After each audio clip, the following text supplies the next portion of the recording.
Hi, some of you may be aware, but surprising a lot of people aren't aware that Jaguar Land Rover had their entire system hacked. It's caused no end of problems. They actually haven't made a car for about a month now. They really are at a loss of how to fix this. The whole thing has gone.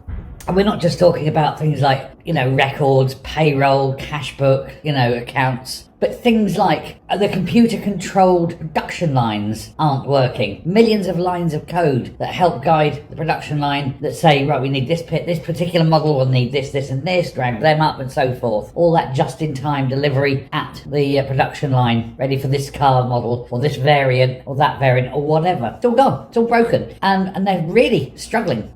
So much so that one MP, his name is Sakib Bhatti. He is an MP at Meridian and Solihull East, where one of the Jaguar Land Rover JLR factories are. And he's saying it isn't just affecting the people in JLR itself, of course, but all the supply lines, because all these suppliers are geared up to supply JLR. Well, they're not supplying them because they're not building, so they've got stock sitting there, they're not getting in, so their suppliers and so forth down the line. It's a lot of people. He estimates maybe 100,000 people currently effectively not working.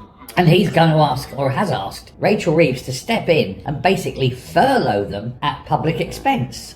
Now, I disagree, and I'm going to tell you why. I'm going to tell you what I'm going to propose as a solution. It's this. Yes, we do pay those people. It's not their fault. This is a special thing. It's not as big as like the furlough situation during COVID, but it is. I think it does require something like that. However, this isn't so much a furlough as a loan. And what they do is this. The government, via the taxpayer, our money, but the government will arrange that where people are laid off fully, they'll get their standard basic week, whatever it is, without bonuses, without overtime, but they'll get their standard basic week. So at least they've got some money coming in. And for the ones that are supply lined up, whatever proportion of that company's income was based on supplying JLR, they'll get the appropriate remuneration, again, from the company, from the country, from the taxpayer. That's fine. All the way down the line, 100,000 people, each getting bit of it here, some people getting full wage, some people just getting a top up because the companies that they work for have lost, say, 50% of their business or some such. And that's fine. But what happens is this. That's all written down in a ledger. And we charge the commensurate interest rate. It's 4%, isn't it, at the moment?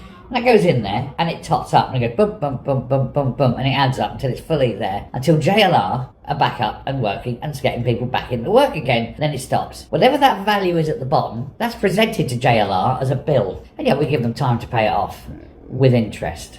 And that way we do get the money back. And if JLR aren't able to pay that bill back, then we'll take it back in the form of shares, of stock. And the company will actually have to give up, starting with its directors. Its directors will have to sell their or give their stock to the government, to us, the taxpayer, in order to repay those loans.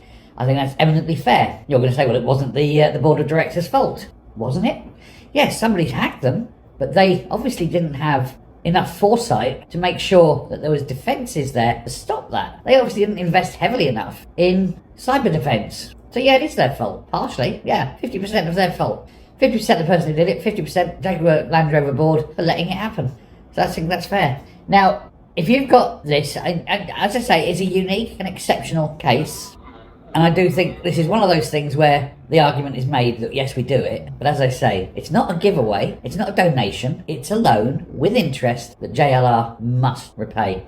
And it's not just theirs, of course, it's all down the supply line. All that money is on due at JLR. Let me know what you think about that. Thanks very much. Bye. Hit the subscribe button. Thanks a lot.